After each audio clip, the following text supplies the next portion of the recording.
তো ফ্রেন্ডস, তোমরা সবাই কেমন আছো? আশা করি অনেক ভালো আছো। তো আমি অনেক ভালো আছি। আজকে আমি বানাবো পটল চিংড়ি রেসিপি, একদম সহজভাবে, খেতে খুব টেস্টি। তো চলো পুরো রেসিপিটা তোমাদের সঙ্গে শেয়ার করব। তো প্রথমে আমি পটলগুলো কেটে ধুয়ে পরিষ্কার করে নিয়েছি, আর এখানটায় তেলে ভেজে নেব পটলগুলো। একটু সুন্দর করে ভাজা ভাজা করে নেব। প্রথমে একটু পরিমাণ মতো হালকা করে লবণ হলুদ দিয়ে দিলাম, দিয়ে এবার একটু ভাজা ভাজা করে নিচ্ছি। পটলটা আমার ভাজা হয়ে গেছে, দেখো কত সুন্দরভাবে। এবার নামিয়ে চিংড়ি মাছটা লবণ আর হলুদ দিয়ে মাখিয়ে এবার চিংড়ি মাছটা হালকা করে একটু ভেজে নেব। মাখিয়ে নিচ্ছি। এবার পটলটা ভেজে নামিয়ে নিয়েছি। এবার চিংড়ি মাছগুলো ওই পটল ভাজা তেলেই চিংড়ি মাছগুলো আমি ভেজে নিচ্ছি। তো চিংড়ি মাছটাও আমার হালকা করে ভাজা হয়ে গেছে, নামিয়ে রেখেছি। এবার কড়াইতে আমি জিরে আর শুকনো লঙ্কা ফোড়ন দিলাম, তারপরে পেঁয়াজ কুচি, টমেটো কুচি সব দিয়ে ভালো করে মশলা কষিয়ে নেব। এবার পরিমাণ মতো লবণ দিয়ে দিচ্ছি, হলুদ দিয়ে দিলাম।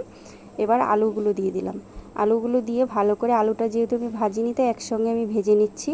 মশলাও কষানো হয়ে যাবে আর আলুটাও আমার ভাজা হয়ে যাবে।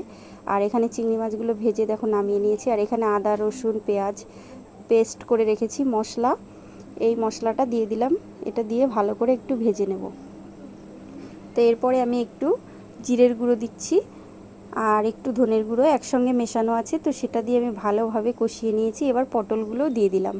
তো পটলগুলো আগে থেকে আমি ভেজে রেখেছিলাম, তো সেই জন্য টেস্টটা অনেক বেশি হবে। এবার ভালো করে ভেজে সব মশলা কষিয়ে জল দিয়ে দিলাম, মিক্সচারের বাটি ধোয়া জল, আর তার সঙ্গে চিংড়ি মাছ আর একটু সামান্য বেশি করে জল দিয়েছি। একদম মাখো মাখো হবে, আমি কিন্তু বেশি জল দেবো না, একদম ঝোলটাও টেনে যাবে আর আলুগুলোও ভালোভাবে সিদ্ধ হয়ে যাবে। তো আমার এই রেসিপি কিন্তু পুরো হয়ে গেছে। নামানোর আগে একটু শাহি সানরাইসের গরম মশলা দিয়ে দিলাম। এবার পুরো চিংড়ি মাছের পটল চিংড়ি আমার কিন্তু পুরো রেডি। এভাবে তোমরা বাড়িতে একদম শর্টে সহজভাবে বানিয়ে খেতে পারো। এই দেখো চিংড়ি মাছগুলো। যদি ভালো লাগে লাইক সাবস্ক্রাইব করো, শেয়ার করো। পরে আবার নতুন কিছু নিয়ে আসবো। টাটা।